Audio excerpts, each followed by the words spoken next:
এই মুহূর্তে আমার সঙ্গে আছেন দেবাংশু। নিউজ 18 বাংলায় জানাই স্বাগত। আমি মুখ ফসকে বলে ফেলেছিলাম, এই অ্যানাউন্সমেন্ট করি তো মাঝে মধ্যে, তাতে বিজেপি প্রার্থী বলে ফেলেছিলাম ভুল করতে। বামেরা বলছেন যে আপনার কোনো দোষ নেই, এটা নাকি হতেই পারে, কারণ কখন কে তৃণমূলে থাকে কখন কে বিজেপিতে থাকে। আমার এখানে যারা প্যানেলে আছেন, কি বলবে? না, বামেদের যারা এই ব্যঙ্গটা করছেন তারা যদি একটু নিজেদের ভোট ব্যাংকের দিকে তাকাতেন, যে ভোট ব্যাংকটা শিফট করে বিজেপিকে গিয়ে পুষ্ট করেছে। আসলে একটা বাক্যে কথা বলতে গেলে তো অনেকগুলো শব্দ বসাতে হয়। সিপিএম এর ক্ষেত্রে ব্যাপারটা খুব সুবিধাজনক, জাস্ট একটা ফুটকি বসালেই হয়ে যায়। বামের নিচে জাস্ট একটা ফুটকি দিন হয়ে গেল, আপনাকে বেশি বাক্যও খরচ করতে হয় না। তাই সিপিএম এর আর কি এসব দিকে সন্দেহটা একটু বেশি। নিশ্চয়ই আমি জবাব নেব, তবে তার আগে জানতে চাইবো যে সিপিআইএম নিয়ে চিন্তা না বিজেপি নিয়ে চিন্তা তমলুকে? চিন্তা কাউকে নিয়েই নয়, তৃণমূল কংগ্রেস 100% জিতছে। আমরা সিটে জিতে গেছি অয়নদা। 4 জুন আপনি নিউজ 18-এ বসে অ্যানাউন্স করবেন যে তমলুক থেকে তৃণমূল কংগ্রেস জয়যুক্ত হয়েছে। ব্যবধানটা আপনি বলবেন নিজের মুখে। মানে তার মানে 2029 বছর বয়সে 1984 সালে যাদবপুর থেকে ইতিহাস গড়েছিলেন মমতা বন্দ্যোপাধ্যায়, আর তমলুক থেকে ইতিহাস গড়বেন 28 বছর বয়সে দেবাংশু ভট্টাচার্য। দেখুন, তা আমি বলতে পারবো না এটা কতটা ইতিহাস হবে কি হবে। বরং আমি মনে করি আমি বিজেপিকে ধন্যবাদ জানাই পশ্চিমবঙ্গের সবচাইতে লাইট ওয়েট ক্যান্ডিডেট আমার এগেনস্টে দেওয়ার জন্য। লাইট ওয়েট ক্যান্ডিডেট কেয়া রয়েছেন, কেয়ার থেকে জবাব চাই। দেখুন, দেবাংশু অবশ্যই তৃণমূলের হয়ে লড়ছে। তার লড়াকে আমি, তার স্পিরিটটাকে আমি নিশ্চয়ই শুভেচ্ছা জানাই। কিন্তু আপামর মানুষ, বাংলার মানুষ তার এই কথা শুনে হাসছে। এবং 2024 সালের 4 জুন আপনারা কাইন্ডলি এই ক্লিপিংটা চালাবেন। আমি অনুরোধ করছি অয়নদা, যে কে হারলো কে জিতলো বললো না, ইতিমধ্যে জিতে গেছে। এক্স্যাক্টলি, এটা আমার অনুরোধ রইল। আমার এটা অনুরোধ রইল, এটা প্লিজ চালাবেন। আমি দেবাংশুকে খাটো করব না, নিশ্চয়ই লড়াইটাকে আমি স্পিরিট জানাচ্ছি। ও খুব মাটি কামড়ে লড়াই করছে, স্পিরিট জানাচ্ছি। ও আমার সঙ্গে কো প্যানেলিস্ট, এরপরে তো আবার চ্যানেলে দেখা হবে, ঝগড়া হবে। কিন্তু ভাই, জীবনে প্রথম ভোটের ময়দানে নেমেছো, লড়াইটা করো, হারলেও মুশড়ে পড়ো না। আচ্ছা দেবাংশু, 2021-এর এখান থেকেই বলি, আমি এখানেই বলি, এইটা জুড়ে দিই। 2021-এর বিধানসভা নির্বাচনের ফলের নিরিখে এই কেন্দ্রে নামমাত্র ভোটে এগিয়ে রয়েছে তৃণমূল। লোকসভা ভোটে কি ঘাসফুল ফোটাতে পারবে তুমি? 21 ভোট। হ্যাঁ দেখুন, ঘাসফুল ফোটাতে কার্যত নিশ্চিত। কারণ হচ্ছে আমরা এখানে আসার পর থেকে ক্রমাগত পরিস্থিতি যত দিন গিয়েছে আমাদের পক্ষে হয়েছে। আমি আপনাকে বাস্তব জায়গা থেকে বলছি, এবং আমি কেয়াদির সাথে একটা বিষয় একদম একমত। 4 জুন আমিও চাই অয়নদা আপনি ক্লিপটা সেভ করে রাখুন, এবং যেই মুহূর্তে তমলুকের জয়ের ঘোষণাটা হবে আপনি ক্লিপিংটা চালিয়ে দিন। তাতে আমি যদি পরাজিত হই তাও চালাবেন, কেয়াদি যদি পরাজিত হয় তাও চালাবেন। আমি চাই সেদিনকে কেয়াদি যেন ঘটনাচক্রে প্যানেলিস্ট হিসাবে আপনার চ্যানেলে থাকে। দ্বিতীয় কথা হচ্ছে অয়নদা, আমরা এই আসনটা জিতছি তার কারণ, প্রথম কথা হচ্ছে গোটা পশ্চিমবঙ্গ জুড়ে মমতা বন্দ্যোপাধ্যায় যে উন্নয়ন, তার ভাগ তো তমলুকও পেয়েছে, সেটা আলাদা করে কিছু নয়।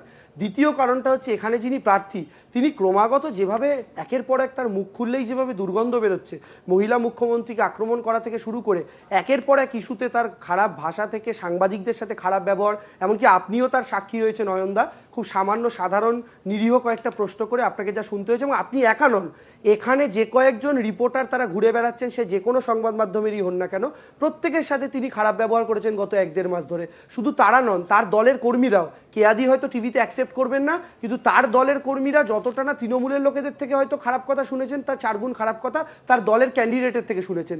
ফলে এরকম একজন প্রার্থী, তাকে জেতানোর জন্য তার দলের কর্মীরাই মাঠে নামবেন না, এইটুকু আমি নিশ্চিত করে বলতে পারি। এই কথা নিয়ে বলছো না, বিজেপি প্রার্থীর কথা নিয়ে বলছো, আমরা গত কয়েক দফায় কেন এর আগেও দেখেছি, তৃণমূল বলছে কাউকে চোর, আবার বিজেপি বলছে কাউকে ডাকাত, আবার ডাকাত বলছে তৃণমূল কাউকে, আবার বিজেপি কাউকে চোর বলছে। নবীন প্রজন্মের একজন নেতা হিসেবে কিভাবে দেখছো এই বিষয়টাকে, রাজনীতিতে এই ভাষার লড়াই? না দেখুন অয়নদা, আমি একটা কথা বলছি, আমাকেও তো নন্দীগ্রামে বিজেপি চোর চোর স্লোগান দিয়েছে। আপনার প্যানেলে তো কেয়াদি বসে আছেন, বিজেপি প্রতিনিধি। কেয়াদি বুকে হাত রেখে বলুন তো যে সত্যি আমি বিশ্বাস করি দেবাংশু চোর, এবং দেবাংশু বিরুদ্ধে এই অভিযোগগুলো আছে।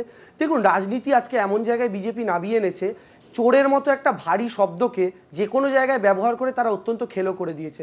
বরং আমি উল্টো দিক থেকে একটা কথা বলতে পারি যে আমাকে শুভেন্দু অধিকারীরা এতদিন মমতা বন্দ্যোপাধ্যায় অভিষেক বন্দ্যোপাধ্যায়কে আক্রমণ করছিলেন, এখন তমলুকের মাটিতে দাঁড়িয়ে আক্রমণ করে বলছেন অভিজিৎ গাঙ্গুলি হচ্ছেন গঙ্গা, দেবাংশু হচ্ছে নর্দমা। আমাকে কেন নর্দমা বলছেন জানি না, তবে আমি একটা ব্যাপারে শুভেন্দু অধিকারীকে অ্যাপ্রিসিয়েট করি, তিনি একদম সঠিক কথা বলেছেন, আমি নর্দমা। কারণ হচ্ছে আমি স্বীকার করি আমি নর্দমা, কারণ অয়নদা নর্দমার কাজ কি? নর্দমার কাজ হচ্ছে নোংরা জিনিসগুলো বাইরে বার করা। পূর্ব মেদিনীপুরের সবচেয়ে নোংরা জিনিস হচ্ছে শুভেন্দু অধিকারী। মমতা ব্যানার্জি আমাকে সেটাকে বাইরে পাঠানোর জন্যই পাঠিয়েছেন। তাহলে আমি নর্দমা আমি অ্যাকসেপ্ট করছি। এদের যত কুর্তিকর ভাষা বলবে তত আমাদের আসন বাড়বে। নোংরা বস্তু যিনি আছেন বা যারা আছেন তাদেরকে উচ্ছেদ করবে, উৎখাত করবে বাংলার মানুষ, তমলুকের মানুষ করবে, আমরা তো কাউকে নর্দমা বলিনি দিদি, সমগ্র মেদিনীপুরের মানুষ করবে। 25 তারিখে আমি বললাম তোমার লড়াইটাকে আমি শুভেচ্ছা জানাচ্ছি। পরবর্তীকালে মুশরে পড়ো না, পরবর্তীকালে তোমার সামনে লম্বা ইনিংস আছে। তোমার আরেকটা কথা ভাই দেবাংশু বলতে চাই, একটা কথা বলছি, তুমি বললে না আমাদের বিজেপির যারা কার্যকর্তা তারা কি বলছেন, ভারতীয় জনতা পার্টি নিয়ে তুমি না ভাবলেও চলবে। তোমাকে যে কতবার তোমার নিজের দলের লোক গো ব্যাক দিয়ে বলেছে, কালো পতাকা দেখিয়েছে, সেটা নিয়ে চিন্তা করো। ওকে ওকে দেবাংশু, এই শুভেন্দু অধিকারীর নাম বললে, শুভেন্দু অধিকারীর আমার ঘরে, দলের লোক go back শুভেন্দু বলেছে। অধিকারীর দিদি, কোলাঘাটে দিদি, দলীয় এটা কত তারিখের কার্যালয়ে স্বপ্ন কালকে বলো তো? পুলিশি হানা নিয়ে আরে কেয়া দিয়াটা ব্যাপক কত চর্চা তারিখের হচ্ছে। স্বপ্ন একটু শুভেন্দু বলবেন? অধিকারী গিয়েছেন হাইকোর্টে, হিরণের আত্মসহায়কের বাড়িতেও চলে গিয়েছে পুলিশ। এই নিয়ে এখন ব্যাপক তর্জা চলছে। আমি একটু জনতার প্রশ্ন নেব। কার উদ্দেশ্যে প্রশ্ন? তৃণমূলের উদ্দেশ্যে প্লিজ। তৃণমূলের উদ্দেশ্যে কৃষাণু মিত্র আছেন, দেবাংশু ভট্টাচার্য আছেন, দুজনকে। কার উদ্দেশ্যে প্রশ্ন? বিজেপির কাছে। Okay please. পুলিশের মতো কাজ করছে, তদন্ত করছে, আপনারা তাতে আপত্তি করছেন কেন? পুলিশ যদি পুলিশের মতো কাজ করতো, তদন্ত করতো, তাহলে নিশ্চয়ই আপত্তি ছিল না। কিন্তু পুলিশ তো এখানে কি করছে? যে ছবিটা হিরণ দেখিয়েছেন সোশ্যাল মিডিয়াতে, পুলিশ সেখানে কোনো তাদের কাছে সার্চ ওয়ারেন্ট নেই। ঘাটালের পুলিশ চলে আসছেন খড়গপুরে তদন্ত করতে। কিসের তদন্ত? কেউ উত্তর দিতে পারলেন না। পুলিশ উত্তর দিতে পেরেছেন যে কি নির্দিষ্ট অভিযোগ? কোনো অভিযোগ নেই। মাননীয় বিরোধী দলনেতা তার বাড়িতে যেভাবে সার্চ করা হয়েছে, দেবের যে ভাইরাল অডিও হিরণ করেছে, দেব অভিযোগ করেছেন, সেই শুনেছি, পুলিশ বলছে তাই। শুনেছি তো অয়নদা, শুনেছি। না, কোনো শুভেন্দু অধিকারীর বাড়িতে যে গতকাল সার্চ করা, রেড করা হলো, তার অনুপস্থিতিতে কি কারণে? দেখুন, তৃণমূলের পুলিশ অথচ পার্থ চট্টোপাধ্যায়ের বাড়িতে যেখানে 50 কোটির ওপরে 56 কোটি 55 কোটি টাকা লুকিয়ে রাখা ছিল, সেটা খুঁজে বার করতে পারেনি। তারা গেছিলেন রেড করতে শুভেন্দু অধিকারীর বাড়িতে ভোটের মরশুমে শুধুমাত্র একটাই কারণে, ভয় দেখাতে, রাজ্যের মানুষকে ভয় দেখাতে, বার্তা দিতে, ফিয়ার সাইকোসিস তৈরি করতে। এখানেই হচ্ছে আপত্তি। ওকে দেবাংশু, নির্বাচন কমিশনের আন্ডারে পুলিশ, তারপরেও পুলিশকে দলদাস শুনতে হচ্ছে।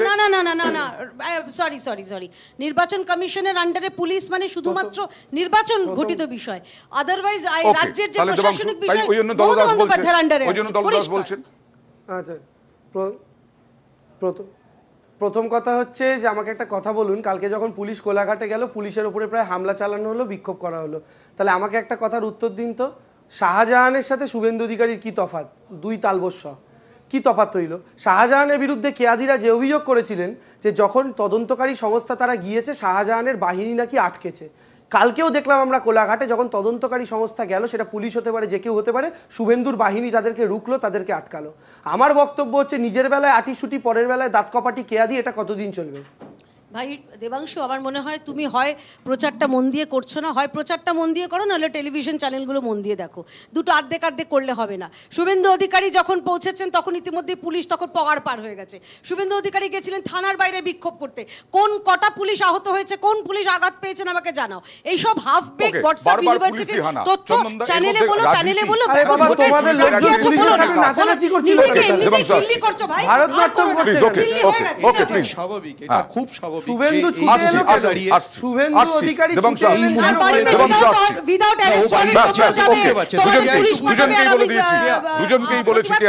দুজনকেই বলেছি। একটা জিনিস দেখো পরিষ্কার, সেটা হচ্ছে যে বিভিন্ন ক্ষেত্রে যে বাধা দান করা হয় এবং বিভিন্ন ক্ষেত্রে এটা একটা চক্রান্ত এবং নির্বাচনের ঠিক মুখে অকুপাই করে দেওয়া, এটা নিয়ে কোনো সন্দেহ নেই।